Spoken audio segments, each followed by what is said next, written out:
সুজানগরের মানিকহাটে জাতীয়তাবাদী মহিলা দলের কর্মী সভা অনুষ্ঠিত হয়েছে। সুজানগর উপজেলা প্রতিনিধি এম.এ. আলিম রিপনের রিপোর্টে বিস্তারিত। সাথে আছে আমি রাজিয়া সুলতান। আপনারা দেখছেন i1 টিভি। বিএনপির জাতীয় নির্বাহী কমিটির সদস্য ও পাবনা ২ আসনের সাবেক সংসদ সদস্য অ্যাডভোকেট এ.কে.এম. সেলিম রেজা হাবিব বলেছেন, শেখ হাসিনা বিদেশে পলায়নের পর দেশে একটি সুষ্ঠু নির্বাচনের চিন্তাভাবনা শুরু হলেও তা নস্যাৎ করতে বর্তমানে একটি মহল ষড়যন্ত্রে লিপ্ত হয়েছে। তারা পিআর পদ্ধতি নামে নির্বাচন বানচালের ষড়যন্ত্র করছে।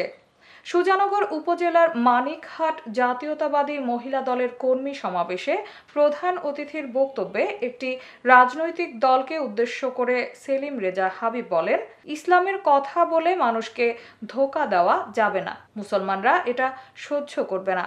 একটি দল গ্রামেগঞ্জে মা বোনদের ভুল বুঝিয়ে বেহেশতের টিকিট বিক্রি করে।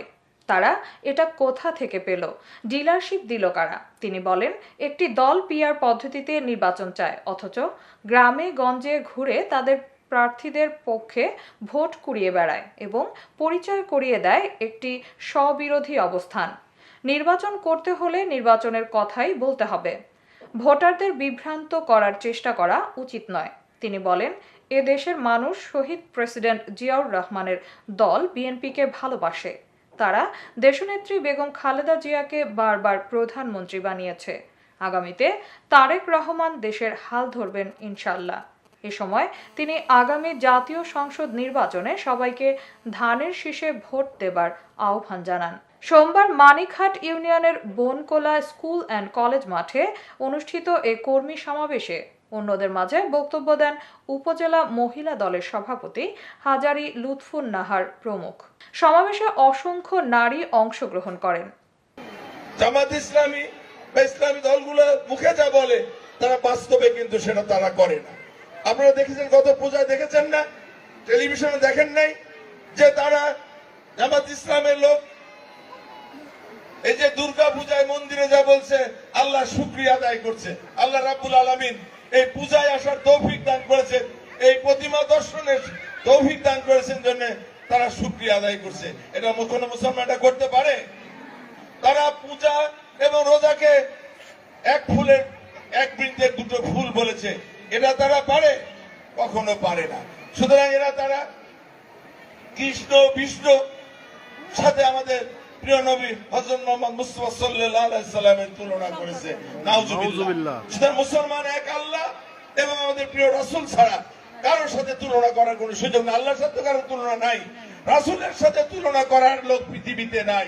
সারা দুনিয়ার সমস্ত ধর্মের মানুষ, সমস্ত বিশ্বাসী মানুষ বলেছে যে হযরত মুহাম্মদ সাল্লাল্লাহু আলাইহি সাল্লাম হচ্ছে একটা মহামানব, তার সাথে কারো তুলনা চলে না। কিন্তু তারা কৃষ্ণ বিষ্ণুর সাথে তাদেরকে তুলনা করেছে। আমরা কোন ধর্মকে খাটো করছি না, ছোট করছি না, যার যার ধর্ম তার তার কাছে। ইসলাম এই শিক্ষা আমাদেরকে দিয়েছে যে আমি আমার ধর্মের জন্য অন্য ধর্মের লোকদেরকে দাওয়াত দেব, কিন্তু তাদের আবার বল প্রয়োগ করব না, এবং অন্য ধর্মের মানুষ তাদের ধর্ম পালন করবে, সেখানে আমরা বাধা দেব। সুতরাং আমরা মুসলমান যারা রয়েছি, আমরা আল্লাহকে এক আল্লাহকে বিশ্বাস করি। আল্লাহর সাথে কাউকে শরীক করা যাবে না। তাহলে কেউ যদি করে সে কোনোদিনই জান্নাতে যেতে পারবে। আমি বিরোধী দলের নেতা কর্মী সমর্থকদের প্রতি একটি আহ্বান রাখবো। আমি বলতে চাই যে প্রিয় ভাইরা আমার, বিগত 5ই আগস্ট এই সরকারের পলায়নের পরে আমরা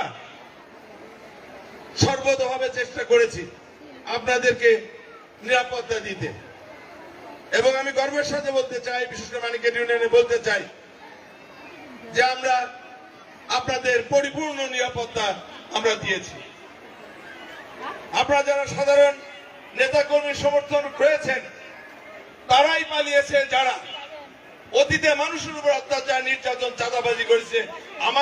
আমরা কারো উপর ভয়ভীতি দেখে এলাকা ছাড়া করি। এর বাইরে যারা রয়েছেন তারা কিন্তু স্বাভাবিক ব্যবসা বাণিজ্য, কৃষিকাজ যা কিছু আপনারা করছেন। আমি আপনাদেরকে আজকের এই সবাই কথা দিতে চাই যে এইভাবেই আপনারা আমাদেরকে ভোট না দিলেও এইভাবেই আমরা আপনাদেরকে নিরাপত্তা দিয়ে যাব। কারণ গণতন্ত্রের সৌন্দর্য হচ্ছে সেই জায়গা যে আমি আপনার কথার সাথে দ্বিমত পোষণ করব, কিন্তু আপনাকে কথা বলতে দিব না। এটা গণতন্ত্র না, এটা গণতন্ত্রের সৌন্দর্য না। সুতরাং আপনার সর্বক্ষেত্রে আপনার সমান সুযোগ পাবেন। সুযোগ তখনই পাবেন না যদি আবার আপনারা পিছনে ওই কুলসিত রাজনীতির সাথে নিজের রাজনীতি জড়িয়ে যান, তাহলে সেইখানে সেই নিরাপত্তা দেওয়ার দায়িত্ব আমাদেরকে নেই। এর বাইরে যদি আপনার কোন দল করতে চান, কোনো বাধা নেই। আমরা চাই যে আমরা এই সমাজে আমরা সবাই মিলেমিশে বাস করি, কারণ এক দল হলে তো সেই বাকশালী হয়ে গেল। সুতরাং দল থাকবে, ভিন্নতা থাকবে, মতের পার্থক্য থাকবে, কিন্তু সেটা সবকিছু আবর্তিত হবে সাধারণ মানুষের ভাগ্যের পরিবর্তনের জন্য, ব্যক্তি বিশেষের ভাগ্যের পরিবর্তনের জন্য কোনো কিছু হবে না। সুতরাং প্রিয় ভাইরা আমার, আপনারা যে দলই করেন না কেন, যাই করেন না কেন, ইনশাল্লাহ আগামী দিনে আমি আপনাদের সবাইকে এক চোখে দেখব, এই প্রতিশ্রুতি আমি আপনাদেরকে দিচ্ছি। কোন বৈষম্য আমি ইনশাল্লাহ করব না। যে আমার যত বড় ঘনিষ্ঠ কর্মী হোক না কেন, সে যদি কোনো মানুষের উপর অন্যায় জুলুম করে, আমি সেই জুলুমকারীর পক্ষ নেব, আমার সেই ঘনিষ্ঠ কর্মীর পক্ষে আমি সেদিন থাকবো না। একথা আমি পরিষ্কার ভাবে আপনাদেরকে বলতে চাই। এতক্ষণ সঙ্গে থাকার জন্য ধন্যবাদ। i1 টিভি নিয়মিত আপডেট পেতে ভিজিট করুন আমাদের ওয়েবসাইট, ফেসবুক, ইনস্টাগ্রাম ও ইউটিউব চ্যানেলে।